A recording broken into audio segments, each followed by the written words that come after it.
So, yeah, I think generational conversations are really important to for just for people to develop families, culture, society, community. I think you have those conversations in close proximity to the home. And so this portrait taken by my son, I called it Father Son. Because I'm a father now, and I'm a son as well, obviously, of somebody. And I think that energy can pass between generations. So in a way, this image is interesting and important to me because it's my son capturing me using a creative medium and talking about identity within our family. So this was shot in Gran Canaria, actually, in the, can't remember, in the dunes. I can't remember what they're called. Las Palomas, yeah, Las Palomas dunes. And it's about displacement. The actual picture is about displacement.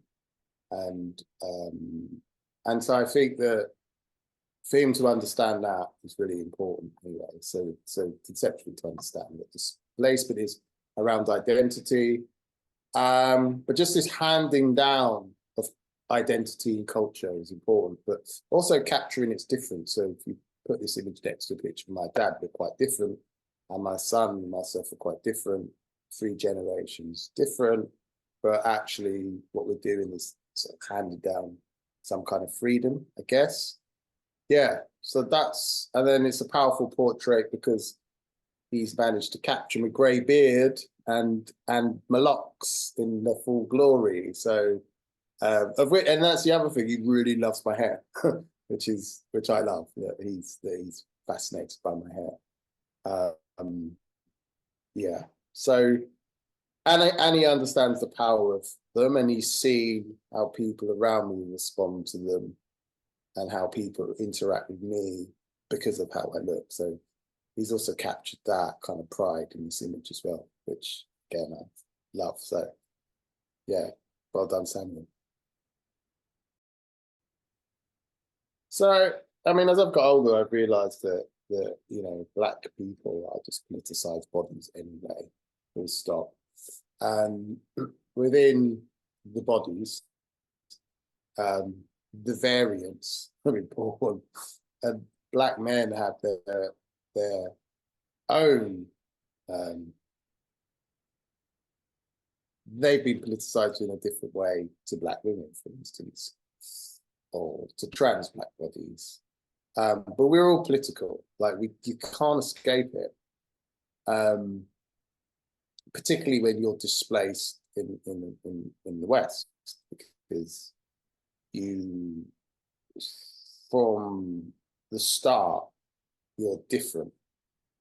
And one of the things that's different is a differential with your hair. So I remember as a child just having a small afro, that all the white kids in school were fascinated with my hair.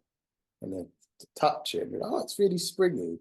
You don't have to comb your hair because it must just spring back. It's really cute. It's like they're just kids. They're being responsive, and there's no malice, and it's not loaded, and it's not microaggressive because they're just children. And actually, they just really liked my hair, and it was different to their own hair texture. And they were probably disappointed with their hair texture compared to my hair texture. But you realise, even at that point, that that's going to be the differential in your life, you know. And what's obvious culturally is where black hair in particular has either been used to, monetize, or it's been used for power. Like, it's, or power and pride. So more pride than power, because the power is about, self-proclamation. So self-proclamation and self-determinism. So that's about you as an individual building your own strength. So that's power. It doesn't necessarily give you economical power, though, because actually there's only so much you could do with an afro before people are scared by it or intimidated by it, and then they probably won't employ you. So they might buy your records, but they probably won't make you CEO. So then there's the other way, which is about assimilation and fitting in, or being less scary or less intimidating. And so that's the other way to do life. At a very young age, when I was in New York, 21, and I went to see a design agent out there. We were talking up a portfolio. Oh yeah, really cool. But you'd have to cut your hair though, because and that's just standard. It was like 1996 or 97 or something. And that's that sort of, that corporate American world that existed there. And I'm not a musician, I'm a designer. But that's the power of hair. That's just it's because of its politicized, because of its politicalness, right? So there's no escaping it. So you either kind of embrace it or you don't. And now I think the action of like growing my hair over a period of 25 years or whatever long, I've been, no more than that, nearly 30 years or whatever,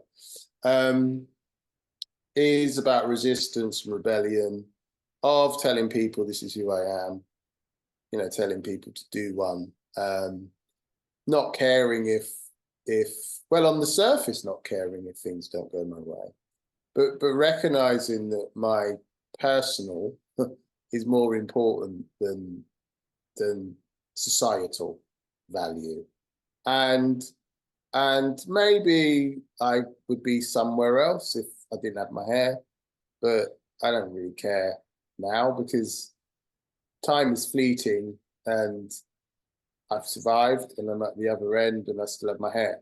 So, and I literally still have my hair. That's the other thing for men. It's like, do you actually have your hair? So I still have my hair.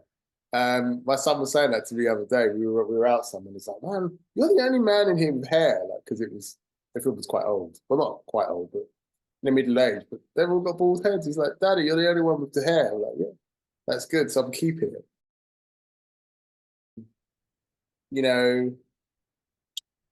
It's political for everyone, and it's amazing what people say to me that don't understand. People still ask me if they can I touch your hair? I say, no, it's political. Why is it political? I'm not going to give you a lecture on why black hair is political. But I wish I could, but maybe another time. But you're welcome to take a seat in the lecture theatre when I do that, because I don't explain it to individuals anymore. I'm capable of explaining it to large groups of people at the same time. And that's where I would rather do the work now. So it is political. Everywhere I go, it's political. Everywhere, because it has its own energy and it has its own references, and those references are different for different people. So, yeah, and yeah, I'm conscious of it. I wear a lot of times inside a hat, but then the hat becomes political. So then I made the political hat. So, I have a Fred Hampton beret that I wear, So I thought, well, fuck this. I might as well just make the hat political and have done with it. So you can't get away from it. But I would rather people understand that I'm political than not. I don't want to be that person who people think, well, maybe he's not political. No, I'm political. No, I am. Because you are. And I think you're foolish to believe that you're not. That's my view. You could try to assimilate into a space, and as a mixed race person, I could easily assimilate if I wanted to. But would I actually be part of those spaces? Or are you still just a tone too dark anyway? So I would rather know that, yeah, we all know I'm political, don't mess with me, than the other, which is I don't quite know. People don't quite know what I stand for, who I am, what I'm about. And so I think that visual representation of myself is as important to me as it is to others. Here is someone that you cannot mess around with. Here is someone that doesn't want to hear your claptrap about racism. I'm not one of those people that doesn't mind you being negative about anybody. I'm here, I'm present, you have to curtail your language when you're around me, even though when I'm not around, you probably say nonsense. But actually, in my presence, this is like a non-permittance. Like you cannot talk like this here. That's when I get in an Uber.